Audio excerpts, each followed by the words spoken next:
Mom and I done several other things while she was at school at the Y. But one time I came up and got her and brought her down to meet my mother and dad, some of my family. She was spending the day down there with me, with the families. And Mom, Dad, and my sisters got to know her and meet her, and they liked her. Who wouldn't? That's true. So then I took her when she spent the day down there meeting the family, and we took her back to Provo to school. And then the next time I came up there, we went out, had dinner and that, and then I asked her to marry me. And so she accepted. And we went back to Provo, and she wanted to call her parents. Had to go through the payphone, and she I didn't have any money, so she asked me for some. I gave her a $20 bill. Just got them changed and made a phone call and called her mother and dad and talked to them about it. And then we went back to her apartment. And then we made plans when we wanted to have her married and that. We decided in the fall she's going home, but she's about ready to go home for the summer. So she's going to go home for the summer, and then we plan to marry in the fall. You know what? She took my $20. It's getting it in the change. You didn't give him any change, Mom? Captain, he gave it to me. It was hers now. That's right. So she took it home. Anyway, it was a long summer when she went home to fall. It was a long, long summer. And so when fall came, we went to California. Okay, we had the marriage in Salt Lake, didn't we? Mm-hmm. And we had the marriage in Salt Lake Temple.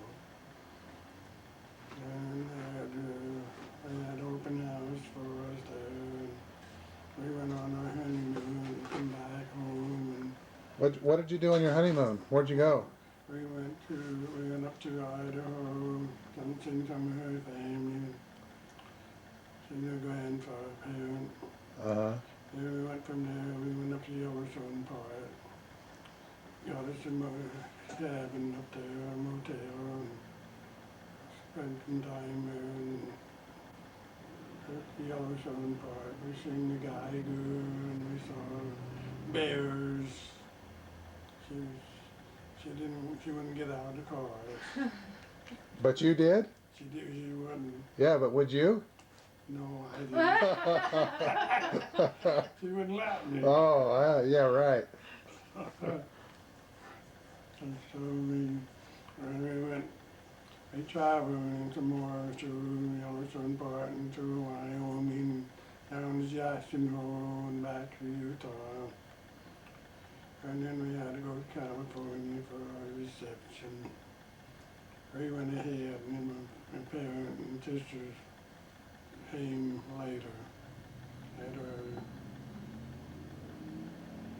reception there. Then we went back, Utah, made our home there. I got me another job for the part of the winter. What part of Utah were you living in? This is in Wellington. In Wellington? And I went to work. The funny thing about it, they were building a big coal plant there, and job been hard to get. Folks said, well, go down there and try. I went everywhere else. Go down there and try, it wouldn't hurt to try. We went down there and they had a big fence around the property and the guardhouse and the gate. And there's about 50 to 100 men there all waiting, trying to get through the gate and go get a job. And they wouldn't let them through. So they said they wouldn't hire them. So I went there and talked to the guard and told him I wanted to go in and talk to the superintendent, the big boss. He said, well, they're not hiring anybody. I said, well, I didn't know that I was returned missionary. I came home from my mission and I got married and I'm looking for work. I'd like to go in and talk to him. He said, well, wait a minute. Before this part happened, I got carried away. Before I went down there, we were sitting in the kitchen. And the door, we knocked on the door, and my mother went to it, and I could hear him talking, but I didn't know what he was saying. So his mother said thank him and that, and he left. He come back, she said, there's somebody at the door. Said, do you have a son here? Been on a mission? He's looking for a job? Mother said, yes. And she says, he said, well, she said, tell your son to go down there and tell the guard man you want to talk to Mr. Samer. He'll let you in. You can talk to Mr. Samer. Tell him you want a job. Let him go right now. She thanked him for it, and then she went in and told me who he was and what he said. When Mother had thanked him, she said, who are you? And he said, oh, you can call me Simon if you want to. Simon. That's all she knows about it. So I got in the car and went down there and told the guard I wanted to see Mr. Chamber. And he called on the phone to the office and to Mr. Winn and said he wanted to come and see you, Mr. Chamber. And she said, well, call him in the morning and let him come. So he opened the gate and let me through, and I went down there and went in the office and met Mr. Chamber. I told him, I said I was returned missionary for the Mormon church and I was married. I just got married. I'm looking for work. He said, well, he said, wait a minute.